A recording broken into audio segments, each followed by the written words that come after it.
press the bell icon on the YouTube app and never miss another update. Students, ಇವತ್ತು ಕ್ರಾಂತಿಗಳು ಮತ್ತು ರಾಷ್ಟ್ರಗಳ ಏಕೀಕರಣ ಈ ಅಧ್ಯಾಯವನ್ನು ಇವತ್ತಿನ ತರಗತಿಯಿಂದ ಸ್ಟಾರ್ಟ್ ಮಾಡ್ತಾ ಹೋಗೋಣ.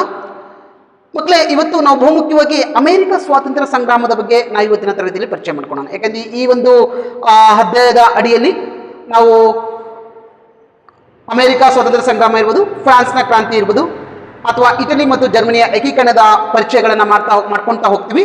ಅದರಲ್ಲಿ ಇವತ್ತಿನ ತರಗತಿಯಲ್ಲಿ ನಾವು ಅಮೆರಿಕ ಸ್ವಾತಂತ್ರ್ಯ ಸಂಗ್ರಾಮದ ಪರಿಚಯವನ್ನು ಮಾಡ್ಕೊಂಡು ಹೋಗೋಣ. ಇದಕ್ಕಿಂತ ಮುಖ್ಯವಾಗಿ ಅಥವಾ ಇದಕ್ಕಿಂತ ಮುಂಚಿತವಾಗಿ, ಅಂದರೆ ಅಮೆರಿಕ ಸ್ವಾತಂತ್ರ್ಯ ಸಂಗ್ರಾಮದ ಪರಿಚಯವನ್ನು ಮಾಡ್ಕೊಳ್ಳೋಕ್ಕಿಂತ ಮುಂಚಿತವಾಗಿ ಈ ಸ್ವಾತಂತ್ರ್ಯ ಸಂಗ್ರಾಮ ನಿರ್ಮಾಣವಾಗಲಿಕ್ಕೆ ಅಥವಾ ಆ ಒಂದು ವ್ಯವಸ್ಥೆ ನಿರ್ಮಾಣವಾಗಲಿಕ್ಕೆ ಯಾವೆಲ್ಲ ಅಂಶಗಳು ಪ್ರಮುಖ ಕಾರಣಗಳು ಆದವು ಅನ್ನೋದನ್ನ ಮೊದಲು ನಾವು ನೋಡ್ಕೋಬೇಕಾಗುತ್ತೆ.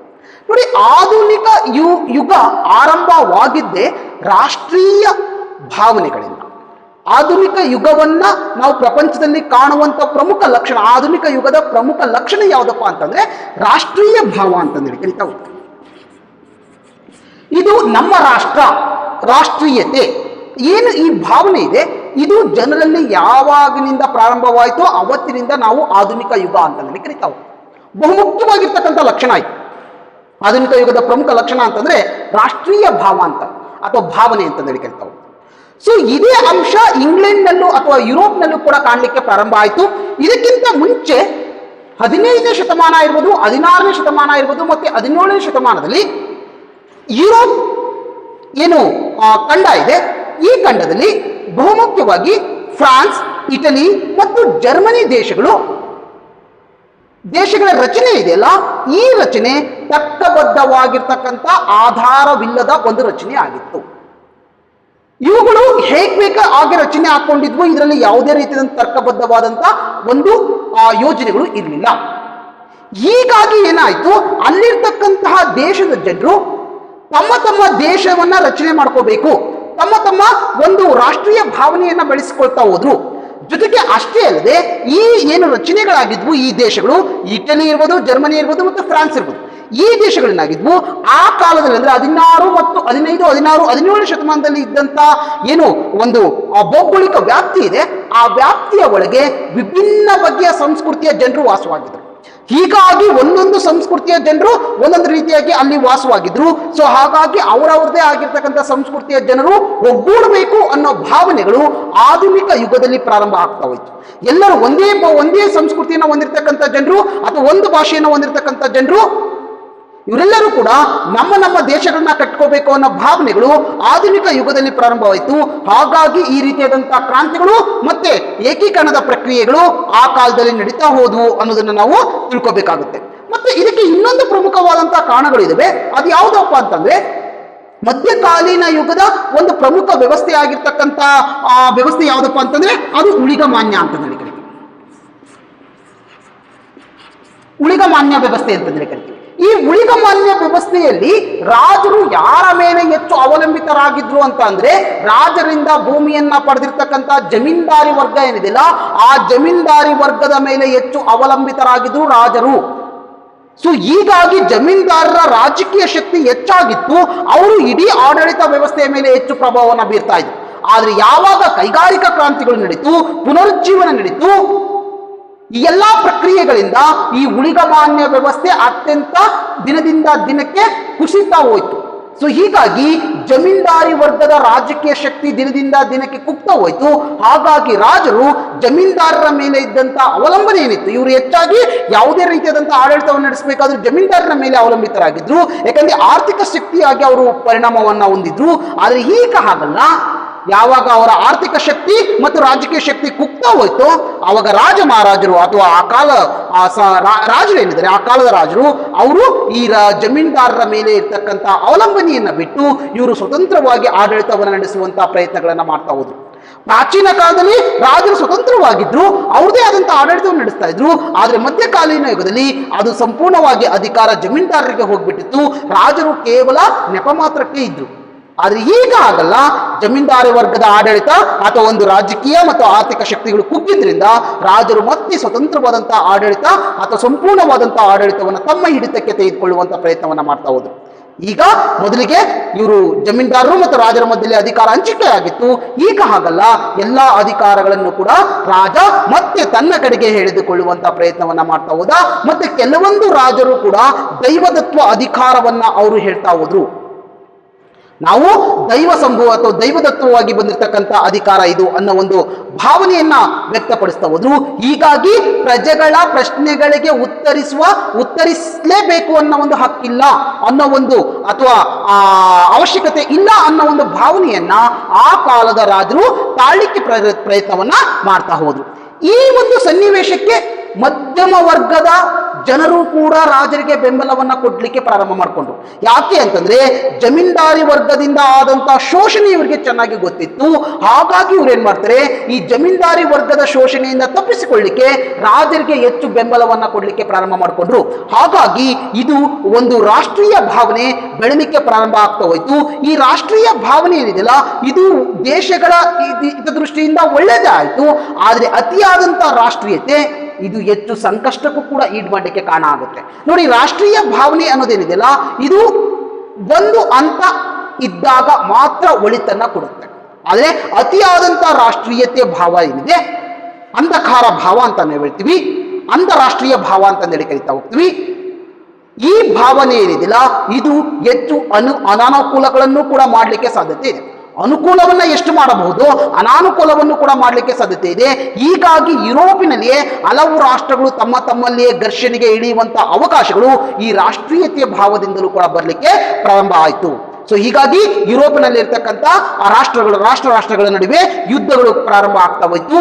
ಮತ್ತೆ ಈ ಏಷ್ಯಾ ಖಂಡ ಇರ್ಬೋದು ಮತ್ತು ಅಮೆರಿಕ ಖಂಡದಲ್ಲಿ ವಸಾಹತುಗಳನ್ನ ಸ್ಥಾಪನೆಗೋಸ್ಕರನೇ ಯುರೋಪಿನ ಹಲವಾರು ರಾಷ್ಟ್ರಗಳು ಪೈಪೋಟಿಗೆ ನಿಂತು ತಮ್ಮಲ್ಲಿಯೇ ಕಚ್ಚಾಡಿಕೊಳ್ಳುವಂತಹ ಒಂದು ಸನ್ನಿವೇಶಗಳು ಕೂಡ ಈ ಸೃಷ್ಟಿ ಆಗ್ತಾ ಹೋಯ್ತು ಅನ್ನೋದನ್ನ ಹೇಳ್ತಾ ಹೋಗ್ತೀವಿ. ಹೀಗಾಗಿ ಇದರ ಒಂದು ಫಲವಾಗಿಯೇ ಅಮೆರಿಕ ಕ್ರಾಂತಿಗಳಿರ್ಬೋದು, ಫ್ರಾನ್ಸ್ನ ಕ್ರಾಂತಿ ಇರ್ಬೋದು, ಇಟಲಿ ಏಕೀಕರಣ ಇರ್ಬೋದು, ಜರ್ಮನಿ ಏಕೀಕರಣಗಳ ಒಂದು ಸನ್ನಿವೇಶಗಳು ಪರಿಸ್ಥಿತಿಗಳು ಉಂಟಾಗಲಿಕ್ಕೆ ಸಹಾಯವಾಯ್ತಾ ಹೋಗ್ತು. ಹಾಗಾಗಿ ಈಗ ನಾವು ಮೊದಲಿಗೆ ಅಮೆರಿಕ ಸ್ವತಂತ್ರ ಸಂಗ್ರಾಮದ ಬಗ್ಗೆ ಇವತ್ತಿನ ತರಗತಿಯಲ್ಲಿ ಹೆಚ್ಚಿನ ಮಾಹಿತಿಯನ್ನ ಪಡಿತಾ ಹೋಗೋಣ. ಮತ್ತೆ ಅಮೆರಿಕ ಏನು ನಾವು ಅಟ್ಲಾಂಟಿಕ್ ಸಾಗರದ ಕರಾವಳಿಯ ಉದ್ದಕ್ಕೂ ಇರ್ತಕ್ಕಂಥ 13 ವಸಾಹತುಗಳಿವೆ. ಮೊದಲಿಗೆ ವಸಾಹತುಗಳ ಮೇಲೆ ಇಂಗ್ಲೆಂಡ್ ಹೆಚ್ಚಿನ ಪ್ರಭಾವವನ್ನು ಹೊಂದಿತ್ತು.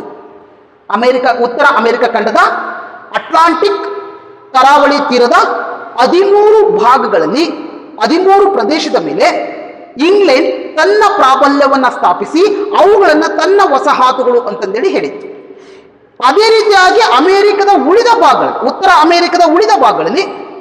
ಅಮೆರಿಕ ಖಂಡದ ಉಳಿದ ಭಾಗಗಳಲ್ಲಿ ಬ್ರಿಟನ್ನ ಜೊತೆಯಲ್ಲಿಯೇ ಫ್ರಾನ್ಸ್ ಇರ್ಬೋದು, ಸ್ಪೇನ್ ಇರ್ಬೋದು, ಹಾಲೆಂಡ್ ಇರ್ಬೋದು, ಇವು ಕೂಡ ವಸಾಹತುಗಳನ್ನ ಸ್ಥಾಪನೆ ಮಾಡಿದ್ವು. ಆದ್ರೆ ಈ ಅಮೆರಿಕದ ಸ್ಥಾಪನೆ ಮಾಡಿರ್ತಕ್ಕಂಥ 13 ಏನು ವಸಾಹತುಗಳಿವೆ, ಇವು ಪ್ರಮುಖವಾಗಿ ಇಂಗ್ಲೆಂಡ್ನ ಒಂದು ಹಿಡಿತದಲ್ಲಿ ಒಳಪಟ್ಟಂತಹ ಒಂದು ಜಾಗಗಳಾಗಿದ್ವು. ಇಲ್ಲಿರ್ತಕ್ಕಂಥ ಬಹುಪಾಲು ಜನರು ಮೊದಲಿಗೆ ಬೇರೆ ಒಂದು ಜನಾಂಗ ಆಗಿತ್ತು. ಆದರೆ ಕಾಲಾನಂತರದಲ್ಲಿ ಯಾವಾಗ ಇಂಗ್ಲೆಂಡ್ ಅಲ್ಲಿ ತನ್ನ ವಸಾಹತುವನ್ನು ಸ್ಥಾಪನೆ ಮಾಡ್ತಾ ಹೋಯ್ತು, ತನ್ನ ರಾಷ್ಟ್ರದಲ್ಲಿ ಇರ್ತಕ್ಕಂಥ ನಿರುದ್ಯೋಗಿಗಳೇನಿದ್ರೆ ಅವರನ್ನ ಕರ್ಕೊಂಡ್ಬಂದು ಅಲ್ಲಿ ಅಮೆರಿಕದಲ್ಲಿ ಕೆಲಸ ಕೊಡ್ಲಿಕ್ಕೆ ಪ್ರಾರಂಭವನ್ನ ಮಾಡ್ತಾ ಹೋಯ್ತು.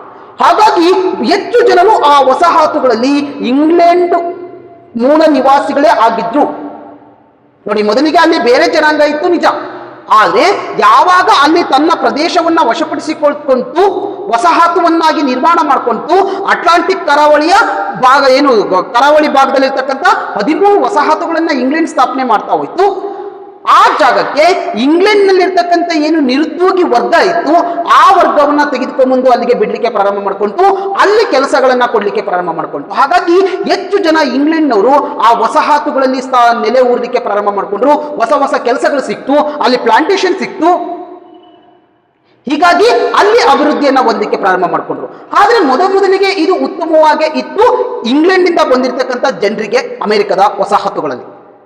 ಆದ್ರೆ ಕಾಲಾನಂತರದಲ್ಲಿ ಏನಾಯ್ತು ಅಂತಂದ್ರೆ, ದಿನದಿಂದ ದಿನಕ್ಕೆ ತನ್ನ ತಾಯ್ನಾಡಾಗಿರ್ತಕ್ಕಂಥ ಇಂಗ್ಲೆಂಡ್ ಇಲ್ಲಿ ಆಡಳಿತವನ್ನ ಅತ್ಯಂತ ಶೋಷಣೆಯ ಮೂಲಕ ನಡೆಸಲಿಕ್ಕೆ ಪ್ರಾರಂಭ ಮಾಡ್ತಾರೆ.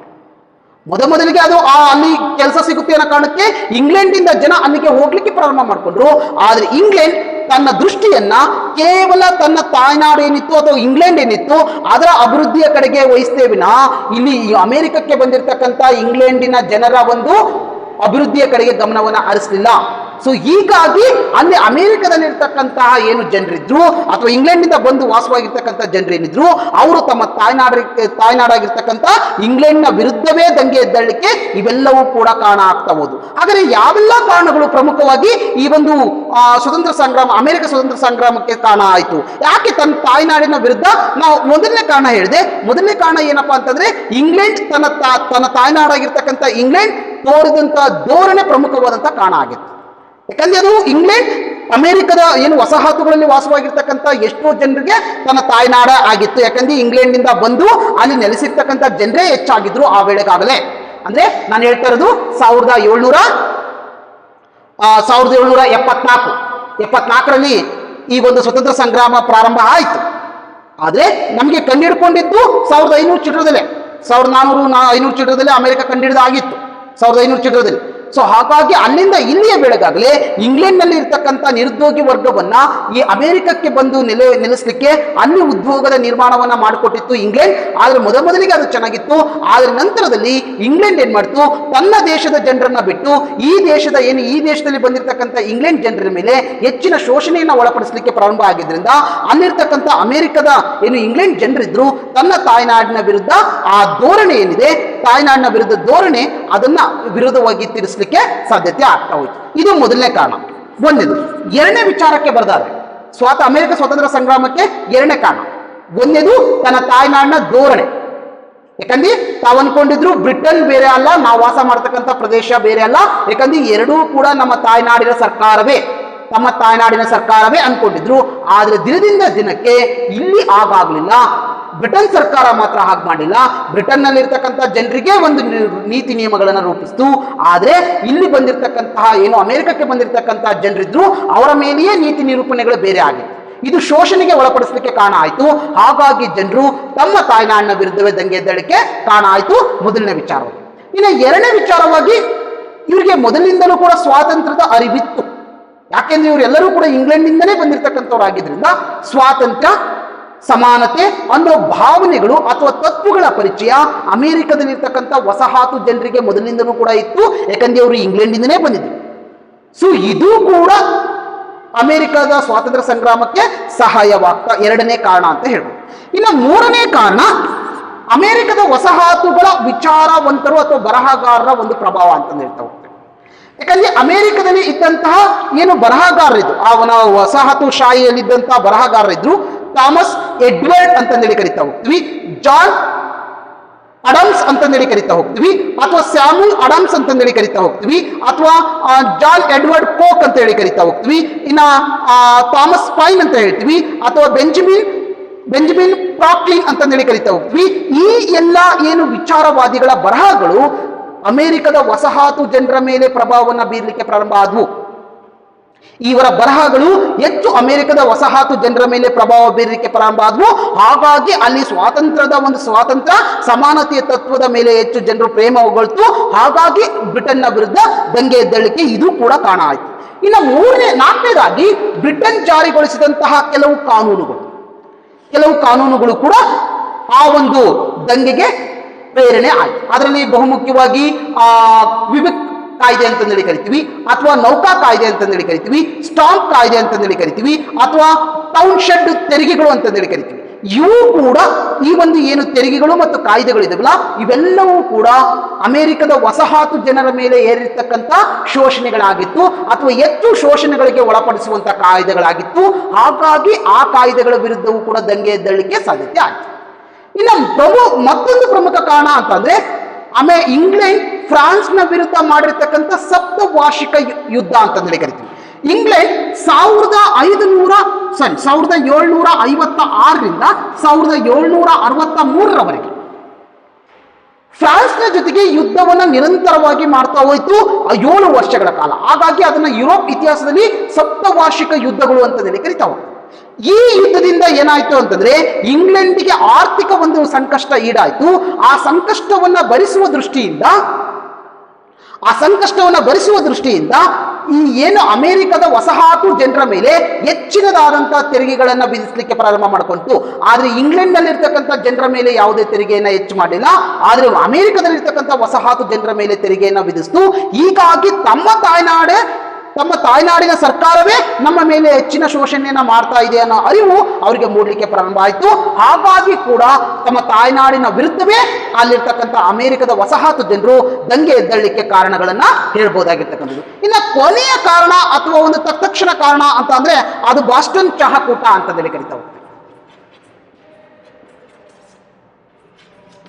ಬಾಸ್ಟನ್ ಚಹಾಕೂಟ ಅಂತಂದೇಳಿ ಕರಿತಾ ಹೋಗ್ತೀವಿ. ಇಂಗ್ಲೆಂಡ್ ಚಹಾ ಈ ಒಂದು ಘಟನೆ ಕೂಡ ಏನಿದೆಯಲ್ಲ, ಈ ಬಾಸ್ಟನ್ ಚಹಾಕೂಟ ಒಂದು ಘಟನೆ ಏನಿದೆಯಲ್ಲ, ಈ ಘಟನೆಯು ಕೂಡ ಪ್ರಮುಖವಾದಂತಹ ಸ್ವಾತಂತ್ರ್ಯ ಸಂಗ್ರಾಮಕ್ಕೆ, ಅಮೆರಿಕದ ಸ್ವಾತಂತ್ರ್ಯ ಸಂಗ್ರಾಮಕ್ಕೆ ಪ್ರಮುಖ ಕಾರಣ ಆಯ್ತು. ಯಾಕಂದ್ರೆ ಇಂಗ್ಲೆಂಡಿಂದ ಬಂದಿರತಕ್ಕಂಥ ಏನು ಚಹಾದ ಪೆಟ್ಟಿಗೆಗಳಿದೆ, ಆ ಬಾಸ್ಟನ್ ಅನ್ನೋ ಒಂದು ಬಂದರಿಗೆ ಬಂದು ನಿಂತ್ಕೊಂಡಿತ್ತು.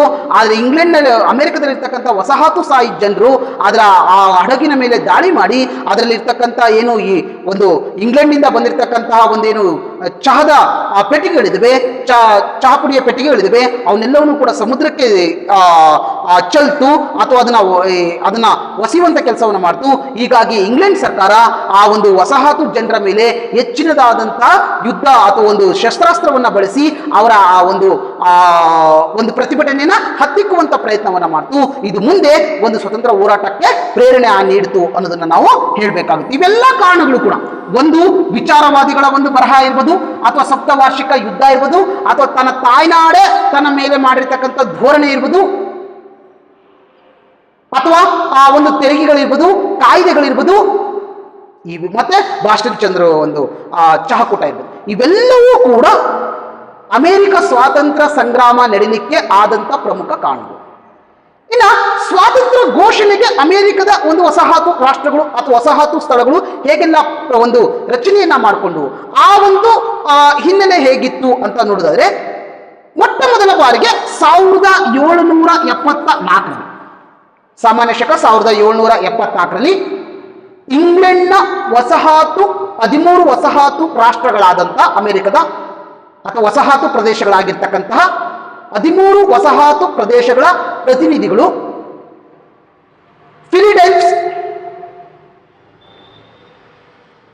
ಫಿಲಿಡೆಲ್ಫಿಯಾ ನೋಡಿ, ಫಿಲಿಡೆಲ್ಫಿಯಾ ಅನ್ನೋ ಒಂದು ನಗರದಲ್ಲಿ ಮೊಟ್ಟ ಮೊದಲ ಬಾರಿಗೆ 1774 ಸಭೆಯನ್ನ ಸೇರಲಾಯಿತು. 13 ವಸಾಹತು ಇಂಗ್ಲೆಂಡ್ನ ವಸಾಹತುಗಳ ಏನು ಪ್ರತಿನಿಧಿಗಳಿದ್ರೆ ಅವರೆಲ್ಲರೂ ಕೂಡ ಪ್ರತಿನಿಧಿಗಳು ಸೇರಿ ಇವತ್ತಿನ ಒಂದು ಪರಿಸ್ಥಿತಿಗಳು ಹೇಗಿದ್ದಾವೆ ಅನ್ನೋ ಒಂದು ಚರ್ಚೆ ಮಾಡಲಿಕ್ಕೆ ಅಲ್ಲಿಗೆ ಸಭೆ ಸೇರಲಾಯಿತು. ಆ ಸಭೆಯಲ್ಲಿ ಒಂದು ನಿರ್ಣಯಕ್ಕೆ ತೆಗೆದುಕೊಂಡು, ಆ ನಿರ್ಣಯ ಏನಾಗಿತ್ತು ಅಂತಂದ್ರೆ, ತಮ್ಮ ತಾಯ್ನಾಡಿನ ವಿರುದ್ಧವೇ ಏನು ತಾಯ್ನಾಡು ಮಾಡುವಂತಹ ಒಂದು ಶೋಷಣೆ ಇದೆ, ಆ ಶೋಷಣೆಯ ವಿರುದ್ಧ ನಾವು ಶಸ್ತ್ರಾಸ್ತ್ರದ ಮೂಲಕವೇ ನಾವು ಪ್ರತಿಭಟನೆಯನ್ನ ನೀಡಬೇಕು ಅಥವಾ ಪ್ರತಿಭಟನೆಯನ್ನ ಮಾಡಬೇಕು ಅನ್ನೋ ಒಂದು ನಿರ್ಣಯವನ್ನ 1774 ಫಿಲಿಡೆಲ್ಫಿಯಾ ಒಂದು ಸಭೆಯಲ್ಲಿ 13 ವಸಾಹತುಗಳ ಪ್ರತಿನಿಧಿಗಳ ಸಭೆಯಲ್ಲಿ ತೀರ್ಮಾನವನ್ನ ತೆಗೆದುಕೊಳ್ಳಾಯಿತು. ಈ ತೀರ್ಮಾನವನ್ನ ತೆಗೆದುಕೊಂಡ ನಂತರದ ದಿನಗಳಲ್ಲಿ ಇಂಗ್ಲೆಂಡ್ ಕೂಡ, ಬ್ರಿಟನ್ನಿನ ಸರ್ಕಾರವು ಕೂಡ ಒಂದು ನಿರ್ಣಯಕ್ಕೆ ಬಂದಿತ್ತು. ಈ ಒಂದು ಏನು ಹೋರಾಟ ಇದೆ ಇದನ್ನ ಶಸ್ತ್ರಾಸ್ತ್ರದ ಮೂಲಕವೇ ಅಥವಾ ಸೈನ್ಯದ ಮೂಲಕವೇ ಅದನ್ನ ಹತ್ತಿಕ್ಕಬೇಕು ಅನ್ನೋ ಒಂದು ನಿರ್ಣಯಕ್ಕೆ ಬಂತು. ಹಾಗಾಗಿ ಇಂಗ್ಲೆಂಡ್ ಹೊಸ ಸೈನಿಕ ತುಕಡಿಗಳನ್ನ ಬ್ರಿಟನ್ ಅಥವಾ ಅಮೆರಿಕದ ವಸಾಹತುಗಳಿಗೆ ಕಳಿಸುವಂತಹ ಪ್ರಯತ್ನವನ್ನ ಮಾಡ್ತಾ ಹೋಯ್ತು. ಹಾಗಾಗಿ ಈ ಪ್ರತಿಭಟನಾಕಾರರ ಏನು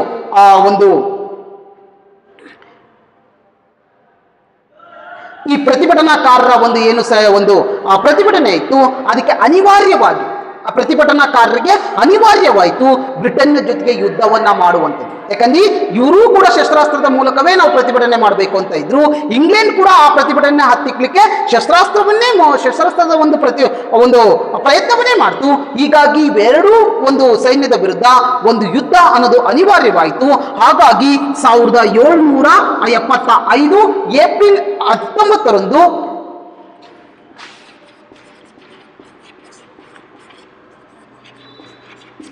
ನ ಲೆಕ್ಸಿಂಗ್ಟನ್ ಅಂತಂದು ಒಂದು ಪ್ರದೇಶದಲ್ಲಿ ಮೊಟ್ಟ ಮೊದಲ ಬಾರಿಗೆ ಇಂಗ್ಲೆಂಡ್ನ ಒಂದು ಸೈನ್ಯಕ್ಕೂ ಮತ್ತೆ ವಸಾಹತುಗಳ ಸೈನ್ಯಕ್ಕೂ ನಡುವಿರ್ತಕ್ಕಂಥ ಸೈನ್ಯಗಳ ನಡುವೆ ಯುದ್ಧ ಪ್ರಾರಂಭವಾಗುವಂಥದ್ದು ನಮಗೆ ಕಾಣ್ತಾ ಹೋಗುತ್ತೆ. ಈ ಒಂದು ಫಿಲಡೆಲ್ಫಿಯಾ ಏನು ಸಭೆ ಇತ್ತು 1774ರಲ್ಲಿ ನಡೆದಿರ್ತಕ್ಕಂಥ ಸಭೆಯಲ್ಲಿಯೇ ಅಲ್ಲಿರ್ತ ಒಂದು ಏನು ವಸಾಹತು ಶಾಹಿಗಳ ಸೈನ್ಯ ಏನಿತ್ತು ಆ ಸೈನ್ಯಕ್ಕೆ ದಂಡನಾಯಕನನ್ನಾಗಿ ಜಾರ್ಜ್ ವಾಷಿಂಗ್ಟನ್ ಅವರನ್ನ ನೇಮಕ ಮಾಡಲಾಗಿತ್ತು. ಆ ಒಂದು ಸಭೆಯಲ್ಲೇ ಅದಕ್ಕೆ ನಿರ್ಣಯವನ್ನ ಕೈಗೊಂಡಿದ್ರು. ಯಾರ ನಾಯಕತ್ವದಲ್ಲಿ ನಮ್ಮ ಸೈನ್ಯ ಹೋರಾಟ ಮಾಡಬೇಕು, ಈ 13 ವಸಾಹತುಗಳ ಸೈನ್ಯಕ್ಕೆ ನಾಯಕನನ್ನಾಗಿ ದಂಡನಾಯಕನನ್ನಾಗಿ ಜಾರ್ಜ್ ವಾಷಿಂಗ್ಟನ್ ಅವರನ್ನ ನೇಮಕ ಮಾಡಲಾಗಿತ್ತು. ಹಾಗಾದ್ರೆ ಈ ಜಾರ್ಜ್ ವಾಷಿಂಗ್ಟನ್ ಯಾರು ಅಂತ ನಾವು ನೋಡಿದ್ರೆ ಅವನ ಇತಿಹಾಸವನ್ನ ಗಮನಿಸಿದ್ರೆ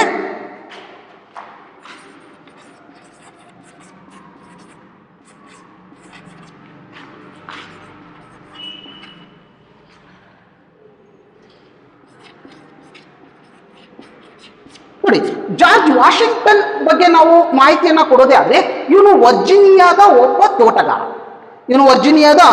ತೋಟಗಾರ.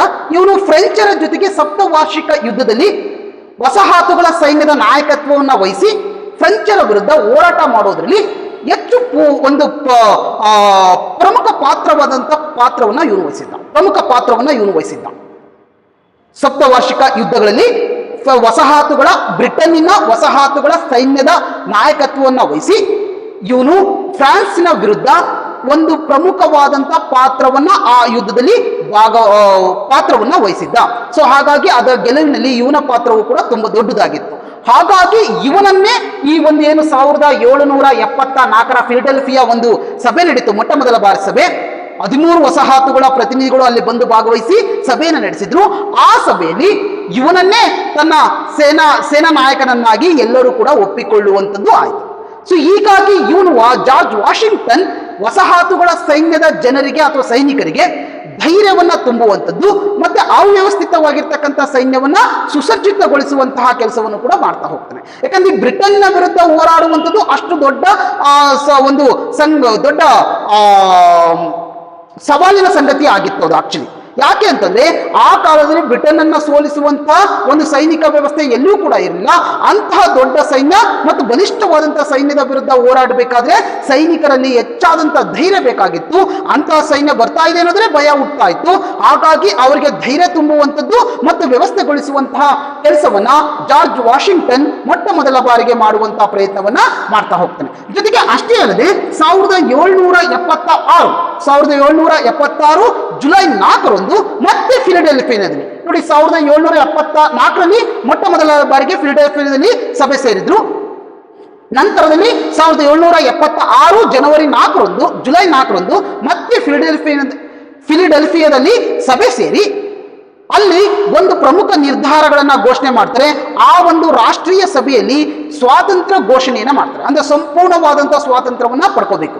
ಇಲ್ಲಿಯವರೆಗೆ ಇದ್ದಿದ್ದು 1774ರಲ್ಲಿ ಕೇವಲ ಇದ್ದಂಥದ್ದು ತನ್ನ ತಾಯ್ನಾಡಿನ ಧೋರಣೆಯ ವಿರುದ್ಧ ಹೋರಾಟ ಮಾಡಬೇಕು ಅನ್ನೋ ಭಾವನೆ ಮಾತ್ರ ಇತ್ತು. ಆದ್ರೆ ಈಗ ಹಾಗಲ್ಲ, ಇವರು ಕಂಪ್ಲೀಟ್ ಆಗಿ ಹೇಳ್ತಾರೆ ತನ್ನ ತಾಯ್ನಾಡನ್ನ ಬಿಟ್ಟು ನಾವು ಸ್ವತಂತ್ರ ರಾಷ್ಟ್ರವನ್ನ ಕಟ್ಟಬೇಕು ಅನ್ನೋ ಭಾವನೆಯನ್ನ 1776 ಜುಲೈ 4ರ ರಾಷ್ಟ್ರೀಯ ಸಭೆಯಲ್ಲಿ ನಿರ್ಣಯವನ್ನ ಕೈಗೊಳ್ತಾರೆ. ಹಾಗಾಗಿ ತನ್ನ ತಾಯ್ನಾಡಿನ ಜೊತೆಗೆ ಇದ್ದಂತ ರಾಜಕೀಯ ಏನು ಸಂಬಂಧಗಳಿತ್ತು ಅದನ್ನ ಕಂಪ್ಲೀಟ್ ಆಗಿ ಕಡಿದುಕೊಳ್ಳುವಂತಹ ಕೆಲಸವನ್ನ 1776ರ ಜುಲೈ 4ರ ರಾಷ್ಟ್ರೀಯ ಸಭೆಯಲ್ಲಿ ಅವರು ನಿರ್ಣಯಗಳು ಕೈಗೊಳ್ಳುವಂಥದ್ದು ಕಾಣ್ತಾ ಹೋಗುತ್ತೆ. ಅಮೆರಿಕದ 13 ವಸಾಹತು ಪ್ರತಿನಿಧಿಗಳು ಆ ಸಭೆ ಸೇರಿ ಅದನ್ನ ಕಂಪ್ಲೀಟ್ ಆಗಿ ಕಳೆದುಕೊಳ್ಳುತ್ತೆ. ಬ್ರಿಟನ್ನ ಜೊತೆಗಿರ್ತಕ್ಕಂಥ ರಾಜಕೀಯ ಸಂಬಂಧಗಳೇನಿತ್ತು ಅದನ್ನ ಕಂಪ್ಲೀಟ್ ಆಗಿ ಕಡಿದುಕೊಳ್ಳುವಂತಹ ಕಡಿದುಕೊಂಡಿದ್ದೇವೆ ಎಂದು ಘೋಷಣೆಯನ್ನು ಕೂಡ ಆ ಸಂದರ್ಭದಲ್ಲಿ ಅವರು ಮಾಡ್ತಾ ಹೋಗ್ತಾರೆ. ಹಾಗಾದ್ರೆ ಯಾವ ರೀತಿಯಾದಂತಹ ಯುದ್ಧ ನಡೀತು? ಇಂಗ್ಲೆಂಡ್ ಮತ್ತು ಅಮೆರಿಕದ ವಸಾಹತುಗಳ ನಡುವೆ ನಡೆದಿರ್ತಕ್ಕಂಥ ಯುದ್ಧ ಹೇಗಿತ್ತು ಅಂತ ನಾವು ನೋಡಿದ್ರೆ ಆದ್ರೆ ಅಲ್ಲಿ ಬಹುಮುಖ್ಯವಾಗಿ ಮೊದಲಿಗೆ ನಡೆದಂತ ಏನು ಪ್ರಮುಖವಾಗಿ ಈ ಒಂದು ಯುದ್ಧ 5 ವರ್ಷಗಳ ಕಾಲ ನಡೀತು. ಬ್ರಿಟನ್ ಮತ್ತು ವಸಾಹತುಗಳ ಸೈನ್ಯದ ಮಧ್ಯೆ 5 ವರ್ಷಗಳ ಕಾಲ ನಿರಂತರವಾಗಿ ಯುದ್ಧ ನಡೀತು. ಬ್ರಿಟನ್ನವರು ಅನ್ಕೊಂಡಿರಲಿಲ್ಲ ಬೇಗ ಸೋಲ್ತತಿ ಅಂತ ಅನ್ಕೊಂಡಿದ್ರು, ವಸಾಹತುಗಳ ಸೈನ್ಯವನ್ನ ಬಹಳ ಸುಲಭವಾಗಿ ಸೋಲಿಸಬಹುದು ಅಂತ ಅನ್ಕೊಂಡಿದ್ರು. ಆದರೆ ಸುಮಾರು 5 ವರ್ಷಗಳ ಕಾಲ ಇವು ಎರಡೂ ಸೈನ್ಯಗಳ ಮಧ್ಯೆ ಯುದ್ಧ ನಿರಂತರವಾಗಿ ನಡೀಲಿಕ್ಕೆ ಪ್ರಾರಂಭ ಆಯಿತು. ಜೊತೆಗೆ ಎರಡನೇದು ಅಂತ ಅಂದ್ರೆ ಈ ಯುದ್ಧದಲ್ಲಿ ಮೊದಲಿಗೆ ಸಂಪೂರ್ಣವಾಗಿ ಬ್ರಿಟನ್ ಸೈನ್ಯ ಗೆಲುವನ್ನ ಸಾಧಿಸುವತ್ತ ಮುನ್ನಡೆಯುವತ್ತ ಸಾಧಿಸ್ತಾ ಹೋಯ್ತು. ಹೆಚ್ಚು ಹೆಚ್ಚು ಯುದ್ಧಗಳಲ್ಲಿ ಬ್ರಿಟನ್ ಸೈನ್ಯ ಗೆಲ್ತಾ ಹೋಯ್ತೇ ವಿನ ಅಮೆರಿಕದ ವಸಾಹತು ಸೈನ್ಯ ಇದೆಯಲ್ಲ ಅದು ಸೋಲುವಂತ ಸ್ಥಿತಿಗೆ ಬಂತು. ಹಲವಾರು ಯುದ್ಧಗಳಲ್ಲಿ ಸೋಲನ್ನ ಕಾಣ್ತಾ ಹೋಯ್ತು. ಹೀಗಾಗಿ ಆ ಸೈನಿಕರು ಹೆಚ್ಚು ಅಸಹಾಯಕರಾಗಲಿಕ್ಕೆ ಪ್ರಾರಂಭವಾದ್ರು. ಅವರ ವಿಶ್ವಾಸವೇ ಕಳೆದುಕೊಳ್ಳುವಂತಹ ಸ್ಥಿತಿಯಲ್ಲಿ ಇತ್ತು. ಅದೇ ಸಂದರ್ಭದಲ್ಲಿ ಸಾರಾಟೋಗ್ ಅಂತಂದೇಳಿ ಕರಿತಾ ಹೋಗ್ತೀವಿ. ಸಾರಾಟೋಗ್ ಅನ್ನೋ ಒಂದು ಪ್ರದೇಶದಲ್ಲಿ ನಡೆದಿರ್ತಕ್ಕಂತಹ ಏನು ಅಮೆರಿಕದ ವಸಾಹತು ಸೈನ್ಯಕ್ಕೂ ಮತ್ತು ಬ್ರಿಟನ್ನ ಸೈನ್ಯದ ಮಧ್ಯದಲ್ಲಿ ಅಲ್ಲಿ ಸಾರಾಟೋಗ್ ಅನ್ನೋ ಒಂದು ಪ್ರದೇಶದಲ್ಲಿ ಯುದ್ಧ ನಡೀತು. ಆ ಯುದ್ಧದಲ್ಲಿ ಬ್ರಿಟನ್ ಸೈನ್ಯ ಸಂಪೂರ್ಣವಾಗಿ ಸೋತೋಗ್ಬಿಡ್ತು. ಇದು ಮೊದಲ ಸೋಲು ಅಂತಂದು ಹೇಳ್ತಾ ಹೋಗ್ತೀವಿ. ಇದು ಅಮೆರಿಕದ ವಸಾಹತು ಸೈನ್ಯಕ್ಕೆ ಸಿಕ್ಕಂತ ಮೊದಲ ಗೆಲುವಾದ್ರೆ ಬ್ರಿಟನ್ನ ಮೊದಲ ಸೋಲು. ಈ ಸೋಲಿನಿಂದಾಗಿ ಅಮೆರಿಕದ ವಸಾಹತು ಸೈನ್ಯಕ್ಕೆ ಹೆಚ್ಚಿನ ವಿಶ್ವಾಸ ಬರಲಿಕ್ಕೆ ಪ್ರಾರಂಭ ಆಯಿತು. ಇಂಗ್ಲೆಂಡ್ ಸೈನ್ಯವನ್ನ ನಾವು ಕೂಡ ಸೋಲಿಸಬಹುದು ಅನ್ನೋ ಒಂದು ನಂಬಿಕೆ ಈ ಸಾರಾಟೋಗ್ ಅನ್ನೋ ಒಂದು ಪ್ರದೇಶದಲ್ಲಿ ನಡೆದಿರ್ತಕ್ಕಂಥ ಯುದ್ಧ ಏನಿದೆ ಆ ಯುದ್ಧ ಅವರಿಗೆ ವಿಶ್ವಾಸವನ್ನ ಮತ್ತಷ್ಟು ಹೆಚ್ಚಿಸಲಿಕ್ಕೆ ಕಾರಣ ಆಯಿತು. ಮೊದಲಿಗೆ ವಿಶ್ವಾಸವನ್ನ ಕಳೆದುಕೊಳ್ಳತಕ್ಕಂಥ ವಸಾಹತು ಸೈನ್ಯಕ್ಕೆ ಈ ಯುದ್ಧದ ಗೆಲುವು ಒಂದು ಹೊಸದೊಂದು ಚೇತರಿಕೆಯನ್ನ ತಂದುಕೊಡ್ತು. ಹಾಗಾಗಿ ಆ ಚೇತರಿಕೆ ಅಥವಾ ವಿಶ್ವಾಸದಿಂದ ಬ್ರಿಟನ್ನ ಸೈನ್ಯದ ಜೊತೆಗೆ ಯುದ್ಧವನ್ನ ಅವರು ಮುಂದುವರಿಸಲಿಕ್ಕೆ ಸಹಾಯವಾಯಿತು. ಕೊನೆಗೆ ಈ ಜಾರ್ಜ್ ವಾಷಿಂಗ್ಟನ್ ನೇತೃತ್ವದಲ್ಲಿ ನಡೆದಿರ್ತಕ್ಕಂಥ ಏನು ಯಾರ್ಕ್ ಟೌನ್ ಅಂತಂದೇಳಿ ಕರಿತೀವಿ. ಯಾರ್ಕ್ ಟೌನ್ ಯುದ್ಧದಲ್ಲಿ ಬ್ರಿಟನ್ ಸೇನೆಯನ್ನ ಸಂಪೂರ್ಣವಾಗಿ ಸೋಲಿಸುವಂತಹ ಕೆಲಸವನ್ನ ಜಾರ್ಜ್ ವಾಷಿಂಗ್ಟನ್ ಮಾಡಿದ. ಈ ಒಂದು ಯಾರ್ಕ್ ಟೌನ್ ಏನು ಯುದ್ಧ ಇದೆ, ಈ ಯುದ್ಧಕ್ಕೆ ಫ್ರಾನ್ಸ್ ಸೈನ್ಯದ ಸಹಾಯವೂ ಕೂಡ ಇತ್ತು. ಇಲ್ಲಿ ಫ್ರಾನ್ಸ್ ಸೈನ್ಯ ಯಾಕೆ ಬಂತು, ಸಹಾಯವನ್ನ ಕೊಡ್ತು ಅಂತಂದ್ರೆ ಸಪ್ತವಾರ್ಷಿಕ ಯುದ್ಧದಲ್ಲಿ ಬ್ರಿಟನ್ ಮತ್ತು ಫ್ರಾನ್ಸ್ ಯುದ್ಧವನ್ನ ಮಾಡ್ತಾ ಇದ್ವು. ಆ ಸಂದರ್ಭದಲ್ಲಿ ಜಾರ್ಜ್ ವಾಷಿಂಗ್ಟನ್ ಬ್ರಿಟನ್ನ ಪರವಾಗಿ ವಸಾಹತು ಸೈನ್ಯದ ನಾಯಕತ್ವವನ್ನು ವಹಿಸಿ ಫ್ರಾನ್ಸ್ನ ವಿರುದ್ಧವೇ ಹೋರಾಡಿದ್ದ. ಆದ್ರೆ ಆ ಯುದ್ಧದಲ್ಲಿ ಫ್ರಾನ್ಸ್ ಸೋತು ಹೋಗಿತ್ತು. ಆದ್ರೆ ಈಗ ಅಮೆರಿಕ ಸ್ವಾತಂತ್ರ್ಯ ಹೋರಾಟದಲ್ಲಿ ಫ್ರಾನ್ಸ್ ಸೈನ್ಯ ಜಾರ್ಜ್ ವಾಷಿಂಗ್ಟನ್ಗೆ ಸಹಾಯವನ್ನ ಮಾಡ್ತು. ಕಾರಣ ಏನಪ್ಪಾ ಅಂತಂದ್ರೆ ತನ್ನ ಸೋಲಿನ ಸೇಡನ್ನ ತೀರಿಸಿಕೊಳ್ಬೇಕಾಗಿತ್ತು ಫ್ರಾನ್ಸ್ನೇ ಇಂಗ್ಲೆಂಡ್ನ ವಿರುದ್ಧ. ಯಾಕೆಂದ್ರೆ ಈಗ ವಸಾಹತು ಸೈನ್ಯ ಬ್ರಿಟನ್ನ ವಿರುದ್ಧವೇ ನಿಂತಿತ್ತು. ಹಾಗಾಗಿ ತಾನು ಸಪ್ತವಾರ್ಷಿಕ ಯುದ್ಧದಲ್ಲಿ ಸೋತಿರ್ತಕ್ಕಂಥ ಏನು ಸೇಡಿತ್ತು ಆ ಸೇಡನ್ನ ತೀರಿಸಿಕೊಳ್ಳಿಕ್ಕೆ ಫ್ರಾನ್ಸ್ ಸರ್ಕಾರ ಈ ಏನು ವಸಾಹತುಶಾಹಿ ಒಂದು ಸೈನ್ಯ ಇತ್ತು ಆ ಒಂದು ಸೈನ್ಯಕ್ಕೆ ಸಹಾಯವನ್ನ ಕೊಡ್ತಾ ಹೋಯ್ತು. ಸೊ ಹೀಗಾಗಿ ಜಾರ್ಜ್ ವಾಷಿಂಗ್ಟನ್ ಫ್ರಾನ್ಸ್ ಸೈನ್ಯದ ಸಹಾಯವನ್ನ ಪಡೆದು ಯಾರ್ಕ್ ಟೌನ್ ಅನ್ನೋ ಒಂದು ಯುದ್ಧದಲ್ಲಿ ಬ್ರಿಟನ್ನ ಸೈನ್ಯವನ್ನ ಸಂಪೂರ್ಣವಾಗಿ ಸೋಲಿಸಿತು. ಈ ಸೈನ್ಯದ ನಾಯಕತ್ವ ಬ್ರಿಟನ್ನ ಸೈನ್ಯದ ನಾಯಕತ್ವವನ್ನು ವಹಿಸಿದ್ದಂತ ಕಾರ್ನ್ ವಾಲಿಸ್ ಏನಿದ್ದಾನೆ ಅವನು ಸಂಪೂರ್ಣವಾಗಿ ತನ್ನ ಸೈನ್ಯ ಸಮೇತವಾಗಿ ಜಾರ್ಜ್ ವಾಷಿಂಗ್ಟನ್ಗೆ ಶರಣಾಗತಿ ಆಗುವಂಥದ್ದು ನಮಗೆ ಕಾಣ್ತಾ ಹೋಗುತ್ತೆ. ಇಲ್ಲಿಗೆ ಈ ಬ್ರಿಟನ್ ಮತ್ತು ಅಮೆರಿಕದ ವಸಾಹತು ಸೈನ್ಯಗಳ ಮಧ್ಯೆ ಇದ್ದಂತ ಯುದ್ಧ ಏನಿದೆ ಆ ಯುದ್ಧ ಸಂಪೂರ್ಣವಾಗಿ ಮುಕ್ತಾಯವಾಗುತ್ತೆ. 1783ರಲ್ಲಿ ಪ್ಯಾರಿಸ್ ಒಪ್ಪಂದ ಆಯಿತು. ಆ ಒಪ್ಪಂದದ ಮೂಲಕ 13 ವಸಾಹತುಶಾಹಿ ಏನು ಪ್ರದೇಶಗಳಿದ್ವು ಆ ಪ್ರದೇಶಗಳಿಗೆ ಬ್ರಿಟನ್ ಸ್ವಾತಂತ್ರ್ಯವನ್ನ ಘೋಷಣೆ ಮಾಡ್ತಾರೆ. ನೋಡಿ, ಪ್ಯಾರಿಸ್ ಫ್ರಾನ್ಸ್ನ ಒಂದು ರಾಜಧಾನಿ ಆಗಿತ್ತು. ಅಲ್ಲಿ ಅಂದ್ರೆ ಆ ಒಂದು ಒಪ್ಪಂದವೇನು ನಡೀತು. ಯಾಕಂದ್ರೆ ಇಲ್ಲಿ ಫ್ರಾನ್ಸ್ ಅಮೆರಿಕದ ವಸಾಹತುಗಳಿಗೆ ಸಹಾಯ ಮಾಡಿದ್ರಿಂದ ಅಲ್ಲಿ ಆ ಒಂದು ಒಪ್ಪಂದ ನಡೆಯುತ್ತೆ. ಆ ಒಪ್ಪಂದದ ಪ್ರಕಾರವಾಗಿ ಇಂಗ್ಲೆಂಡ್ ತನ್ನ 13 ವಸಾಹತುಶಾಹಿ ಏನು ಪ್ರದೇಶಗಳಿತ್ತು ಅವುಗಳಿಗೆ ಸ್ವಾತಂತ್ರ್ಯವನ್ನ ಘೋಷಣೆ ಮಾಡ್ತು. ಇದ್ರ ಮೂಲಕ ಫ್ರಾನ್ಸಿಗೂ ಒಂದು ಹೆಲ್ಪ್ ಆಯ್ತು. ಏನು ಅಂತಂದ್ರೆ ಸಪ್ತವಾರ್ಷಿಕ ಯುದ್ಧದಲ್ಲಿ ಸೋತಂತಹ ಏನು ಸೇಡಿತ್ತು ಅವಮಾನ ಇತ್ತು ಅದನ್ನ ತೀರಿಸಿ ಇಂಗ್ಲೆಂಡ್ನ ವಿರುದ್ಧ ತೀರಿಸಿಕೊಳ್ಳಿಕ್ಕೆ ಇದು ಸಹಾಯವಾಯಿತು. ಜೊತೆಗೆ ಅಮೆರಿಕ ಕೂಡ ಸ್ವತಂತ್ರಗೊಳ್ಳಿಕ್ಕೆ ಇಲ್ಲಿ ಒಂದು ಪ್ರಮುಖವಾದಂತಹ ಕಾರಣವೂ ಕೂಡ ಅಲ್ಲಿ ಆಗ್ತಾ ಹೋಯ್ತು. ಇನ್ನ ಹೀಗಾಗಿ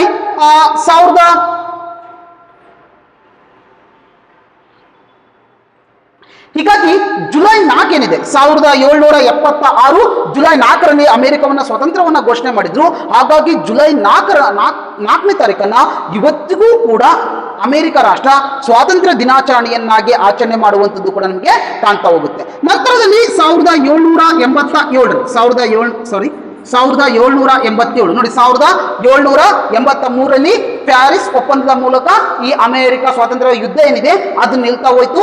ಇಂಗ್ಲೆಂಡ್ ಒಪ್ಪಿಕೊಳ್ತು 13 ವಸಾಹತು ಪ್ರದೇಶಗಳನ್ನ ಸ್ವಾತಂತ್ರ್ಯವನ್ನ ಗೊಳಿಸ್ತು.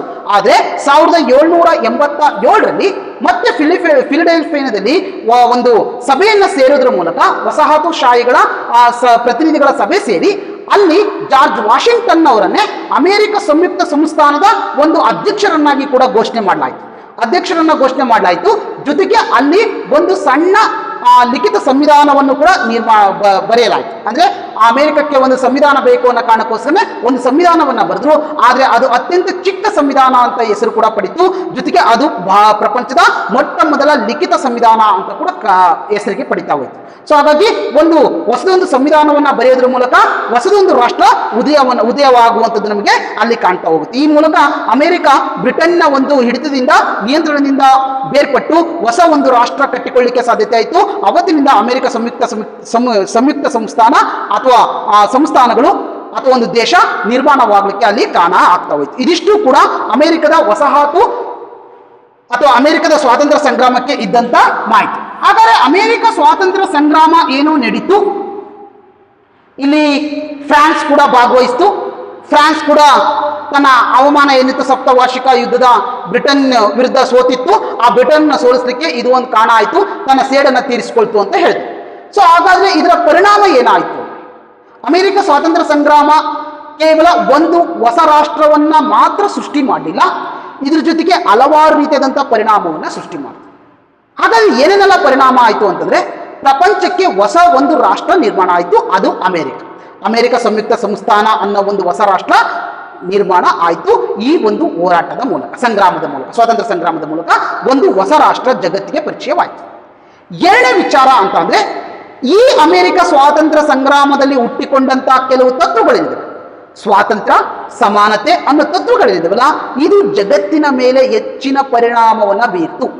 ಹಲವಾರು ರಾಷ್ಟ್ರಗಳಲ್ಲಿ ಕ್ರಾಂತಿಗಳು ಉಂಟಾಗಲಿಕ್ಕೆ ಈ ಒಂದು ಅಮೆರಿಕ ಸ್ವಾತಂತ್ರ್ಯ ಸಂಗ್ರಾಮದ ತತ್ವಗಳು ಹೆಚ್ಚು ಪ್ರೇರಣೆ ಆದವು. ಹಲವಾರು ರಾಷ್ಟ್ರಗಳು, ಬಹುಮುಖ್ಯವಾಗಿ ಫ್ರಾನ್ಸ್ ದೇಶದ ಸೈನಿಕರು ಇಲ್ಲಿ ಬಂದು ಅಮೆರಿಕದ ಸ್ವಾತಂತ್ರ್ಯ ಹೋರಾಟದಲ್ಲಿ ಭಾಗವಹಿಸಿದ್ರು. ಅದೇ ಸೈನಿಕರೇ ಮುಂದೆ ಫ್ರಾನ್ಸ್ನಲ್ಲಿ ನಾಯಕತ್ವವನ್ನು ವಹಿಸಿಕೊಂಡ್ರು, ಫ್ರಾನ್ಸ್ನ ರಾಜನ ವಿರುದ್ಧವೇ ಹೋರಾಟ ಮಾಡಲಿಕ್ಕೆ. ಯಾಕಂದ್ರೆ ಅಲ್ಲಿ ರಾಜಪ್ರಭುತ್ವ ಇತ್ತು, ಆ ರಾಜಪ್ರಭುತ್ವ ಅತ್ಯಂತ ನಿಕೃಷ್ಟವಾಗಿ ಆಡಳಿತವನ್ನು ನಡೆಸ್ತಾ ಇತ್ತು. ಫ್ರಾನ್ಸ್ನ ಜನತೆ ಹೆಚ್ಚು ತತ್ತರಕ್ಕೆ, ಶೋಷಣೆಗೆ ಒಳಪಟ್ಟಿದ್ರು.